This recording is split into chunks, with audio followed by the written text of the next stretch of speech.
दीर्घ 4 वर्ष ऊर्ध्व हे असहाय लोकों सहारा साची साहाय्य होप ऑफ लाइफ जो मानकर कई नहांती साहाय्य होप ऑफ लाइफ अच्छी केवल कटक भुवनेश्वर नुहे राज्यर अनेक स्थान में लोक साहाय्य कर सामाजिक संगठन कटक गांधी भवन साहाय्य होप ऑफ लाइफ पंचम वार्षिक उत्सव अनुष्ठित हो जाए मुख्य अतिथि भाव समाजसेवी प्रताप सेन स्वाई मुख्य उपदेष्टा भाव खोर्धा जिलार अवसर प्राप्त अतिरिक्त पुलिस अधिकारी राजकिशोर डोरा प्रमुख जोग देते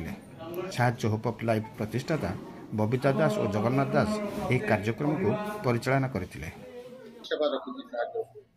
साहाय्य होप ऑफ लाइफ मूल मंत्र होची मानव सेवा ही माधव सेवा आमर गोटे लक्ष्य रही सेवा सेवार तो किसी डेफिनेशन ना सेवा आम क्या माने विभिन्न प्रकार सेवा गोटे रोगी की आम सेवा जोगाऊँ जी वकिल भोक बस रोचे आजिकल बहुत जगह मुझे देखुची सरकार एत किसी कला भी लोक मैंने बहुत अवहेलित अच्छा बहुत सरकार सुविधा वंचित अच्छा तेनाली पाखे पहुँची बहुत अनाथ अच्छा बहुत बासहीन अच्छा